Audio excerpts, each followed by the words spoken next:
మనం ఎన్నుదండగా నిలబడి ఇదిగో అమ్మా నువ్వు చదువుకోలేదు, నాన్న నువ్వు చదువుకోలేదు, నేను చదువుకున్నాను, ఇదిగో ఈ రకమైనటువంటి సబ్జెక్ట్ ఈ రకంగా ఉందని చెప్పినప్పుడు మనల్ని కన్నటువంటి తల్లిదండ్రులు ఆనందపడతారనే విషయాన్ని కూడా మీ అందరికీ కూడా తెలియపరుస్తూ, రానున్న కాలంలో బాబాసాహెబ్ అంబేద్కర్ని, మహాత్మా జ్యోతిరావు పూలే, సావిత్రిబాయి పూలే గారిని స్టడీ చేయాలి, అధ్యయనం చేయాలనే విషయాన్ని కూడా మీ అందరికీ కూడా తెలియపరుస్తూ, అవకాశం కుదిరితే నేను కూడా సావిత్రిబాయి పూలే క్లుప్తంగా కొన్ని పుస్తకాలను కూడా మీకు అందిస్తాననే విషయాన్ని కూడా ఈ సమన్వయంగా మీ అందరికీ కూడా తెలియపరుస్తూ, దానికి సంబంధించినటువంటి ప్రయత్నంలో కూడా నేను ఉంటాననే విషయాన్ని కూడా మీ అందరికీ కూడా తెలియపరుస్తూ, ఎందుకంటే అవసరం. సావిత్రిబాయి పూలే భారతదేశంలోనే చదువుల తల్లిగా మనం పూజించవలసిన పరిస్థితి ఉంది. ఒక గొప్ప సంస్కర్త. ఈరోజు సావిత్రిబాయి పూలే గురించి మనం తప్పనిసరి మనం ఆలోచించవలసిన పరిస్థితి ఉంది. ఒక అతి పేద కుటుంబం నుంచి అతి చిన్న వయసులోనే పూలే పెళ్లి చేసుకుని ఆమెకి చదువు చెప్పి, అంటే అప్పటికి ఈ వ్యవస్థలో ఉన్నటువంటి స్త్రీ ఎవరో కూడా చదువుకోవటానికి అర్హత లేదు, ఆడపిల్లలు ఎవరో కూడా చదువుకోవటానికి అర్హత లేదు, రామాయణం వినకూడదు, మహాభారతం చదవకూడదు, పిల్లలు చదవకూడదు, పేద బడుగు బలహీన వర్గాలుగా అనేటువంటి మనందరూ కూడా చదవకూడదు. ఆ 4-3 కులాలు మాత్రమే చదువుకునే పరిస్థితి. దాన్ని అధ్యయనం చేసినటువంటి గొప్ప వైతాళికుడు మహాత్మా జ్యోతిరావు పూలే. ఆయన అతి చిన్న వయసులోనే పెళ్లి చేసుకుని సావిత్రిబాయి పూలేని వివాహం చేసుకున్న వెంటనే చదువు నేర్పి భారతదేశంలోని ఒక గొప్ప విద్యావేత్తగా తీసుకొచ్చినటువంటి వ్యక్తులు ఇలాంటి వాళ్ళందరినీ కూడా మనం ఆదర్శంగా తీసుకోవాలనే విషయాన్ని మీ అందరికీ కూడా తెలియపరుస్తూ,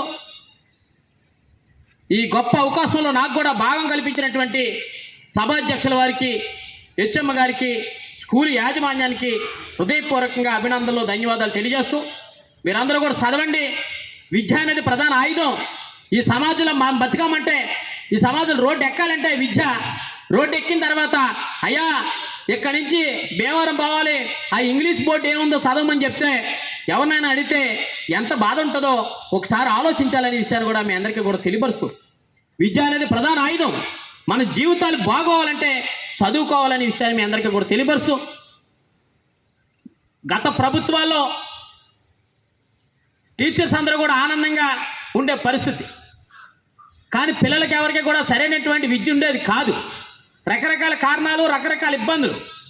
కానీ ఇలా జగన్మోహన్ రెడ్డి గారు మీ అందరి కోసం టీచర్స్ని అందరినీ కూడా పనిదినం కొంచెం పెంచి, వారికి ఎక్కువ బాధ్యతలు పెంచి, మీరు ఏం చేస్తా ఉన్నారు, స్కూల్కి వెళ్ళిన తర్వాత మీరు చేసే కార్యక్రమం ఏంటో కూడా పింటూ మీరు తెలియపరచవలసినటువంటి బాధ్యత ఉందని వారి మీద పెట్టి, ఇదంతా కూడా సిస్టాన్ని ఒక చారిత్రాత్మకమైనటువంటి ప్రపంచంలోనే ఎక్కడా లేని విధంగా రాష్ట్ర ప్రభుత్వం నడుపుతూ ఉందంటే అది మీకోసం, మీ బతుకులు బాగుపడతాయని కోసం మీరందరూ కూడా డాక్టర్లుగా, ఇంజనీర్లుగా, ఐఏఎస్లుగా, ఐపీఎస్లుగా అవ్వాలనే గొప్ప ఆలోచన జగన్మోహన్ రెడ్డి గారిది అనే విషయాన్ని మీ అందరికీ కూడా తెలియపరుస్తూ, ఈ ఒక్క అవకాశం ఇచ్చినటువంటి సభాధ్యక్షుల వారికి హృదయపూర్వకంగా ధన్యవాదాలు తెలుసు.